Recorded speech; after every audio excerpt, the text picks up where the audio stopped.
E aí pessoal, tudo bem? Bem-vindos a mais uma live de revisão aqui para corrigirmos aquelas atividades que eu deixei para vocês realizarem durante a semana. Vamos lá? Esta semana aí que nós estamos encerrando esta unidade do seu volume 10, a unidade 19. Muito bem, então vamos iniciar a nossa correção aqui. Aí no seu livro de atividades, na página 4, né? A partir aí da página 4, aquela série de exercícios que eu pedi para vocês resolverem. Espero que tenham feito, tenha dado tudo certo aí. Vamos corrigi-los. O primeiro que eu pedi foi o exercício número 6, aí da sua página 4 do livro de atividades, tá bom? E diz assim, ó: em relação aos princípios da eletrostática, assinale o que for correto. Letra A.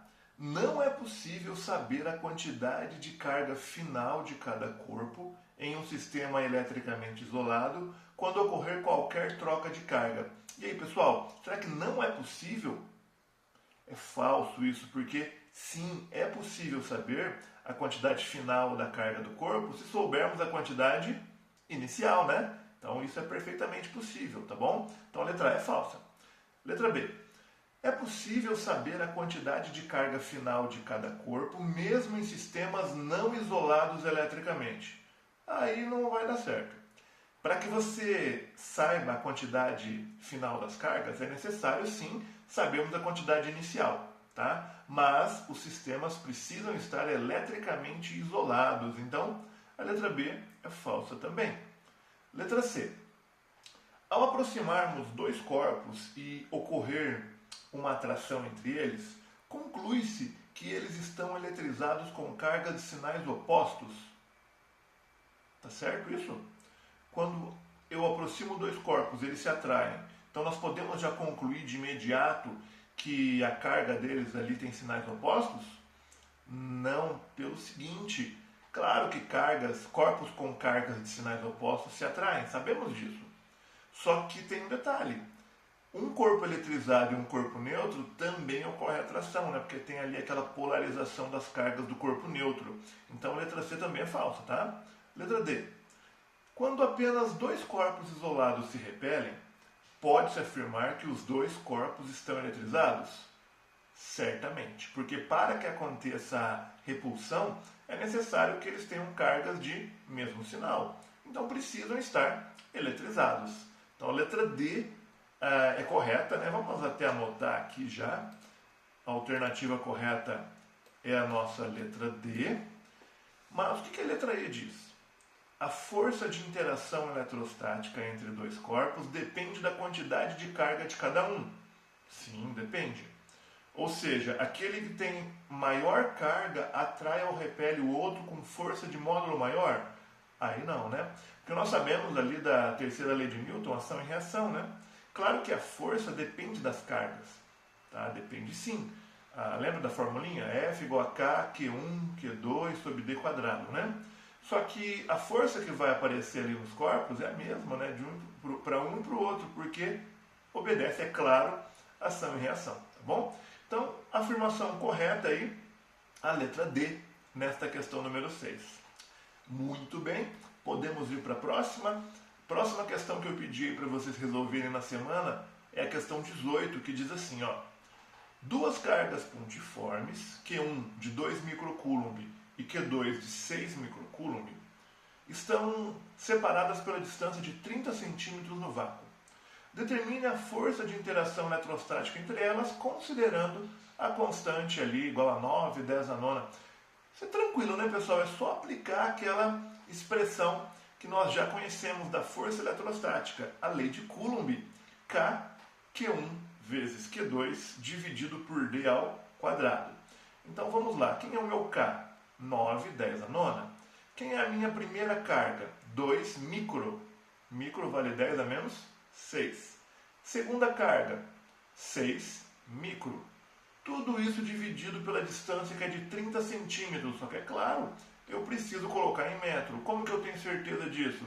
Olha a unidade, ou melhor, olha a unidade da constante. Dá uma olhadinha ali, ó. A constante K é 9, 10 a nona, Newton, então a força é Newton, por metro quadrado, Newton vezes metro quadrado sobre Coulomb ao quadrado. Então, Quando está aparecendo aquele m ao quadrado ali, significa que a unidade que eu devo usar na distância é o metro, sem dúvida. A unidade da carga, coulomb, e eu teria a força em newton. Então tá, 30 centímetros passando para metro é 0,3. Eleva isso ao quadrado, né? Bom, aquele cálculo vai ficar o seguinte, ó. Ali embaixo, 0,3 ao quadrado é 0,09, que dá 9 vezes 10 a menos 2, né? Olha que legal, o 9 que eu tenho da constante lá em cima e o 9 de baixo eu posso simplificar. Então sobrou aí de número para multiplicar o 2 e o 6. Então 2 vezes 6, 12. Aí com relação às potências de base 10. Lá em cima eu tenho 10 a nona, 10 a menos 6, 10 a menos 6. Então se eu juntar tudo isso, repetir a base, somar os expoentes, vai ficar 9 menos 6 dá 3. Não é isso? 3 menos 6 dá menos 3. Então lá em cima fica 12 vezes 10 a menos 3. E embaixo? Embaixo eu tenho, tinha, né, 9, 10 a menos 2, aquele 9 eu já simplifiquei, vai sobrar só a potência 10 a menos 2. Sobe essa potência aí para cima, né, trocando o sinal, vai ficar 10 a mais 2. Então eu tenho 12 vezes 10 a menos 3, vezes 10 elevado ao quadrado. Então eu tenho 12 vezes 10 a menos 1. Se eu quiser tirar essa potência aí que sobrou, posso andar com a vírgula uma casa, né? Eu tinha 12, eu ando uma casa para a esquerda, fica 1,2 newtons. Então, essa é a resposta da questão número 18, 1,2 newtons. Bem tranquilo também, só aplicação direta da lei de Coulomb, né? Aí nós temos muito mais matemática, vamos dizer assim, né? Essa matemática básica de multiplicação, divisão de potência de mesma base, do que qualquer outra coisa, tá? Bom, agora nós temos a questão 20 aí para corrigir. Considere duas partículas negativas separadas por uma distância de 1 metro e com cargas de módulos 2Q e 18Q. Então, duas negativas. A distância em relação à partícula de carga 2Q, em que devemos colocar uma terceira partícula negativa também de carga Q, para que o sistema fique em equilíbrio. Então nós temos duas cargas, né? Uma carga 2Q e uma carga 18Q, separadas por 1 metro de distância, e no meio ali, entre elas, não bem no meio, né? Mas entre elas, eu vou colocar uma outra carguinha também negativa, de módulo Q, e eu quero que essas cargas, que as três, fiquem em equilíbrio, o sistema todo se equilibra. Então vai ficar algo mais ou menos assim, ó.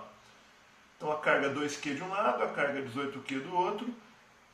A distância entre a carga 2Q, eu vou colocar uma carguinha Q. Então essa distância eu chamei de x, que é justamente aquilo que eu quero encontrar. Tá?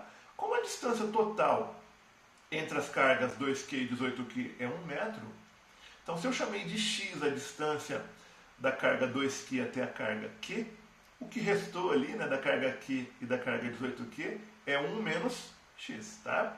Então esse sisteminha aí ficou escrito dessa forma. Todas são negativas, ou seja, haverá aí força de repulsão. Né? Então aquele F1 que vocês estão vendo aí na tela é a força de repulsão entre a carga 2Q e a carga Q. E o F2 é a repulsão entre a carga 18Q e a carga Q. Eu quero que esteja em equilíbrio o sistema, então eu posso dizer que F1 é igual a F2. Quem é F1, pessoal? F1 é a força entre as cargas 2Q e Q. Então vai ficar o seguinte, K vezes 2Q vezes Q dividido pela distância ao quadrado, que é x. Então fica x ao quadrado. Quem é F2? É a força que eu tenho de repulsão entre as cargas 18Q e Q.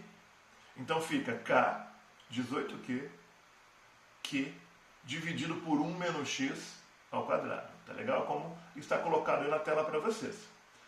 O que eu posso fazer? Vamos simplificar quem nós pudermos aqui.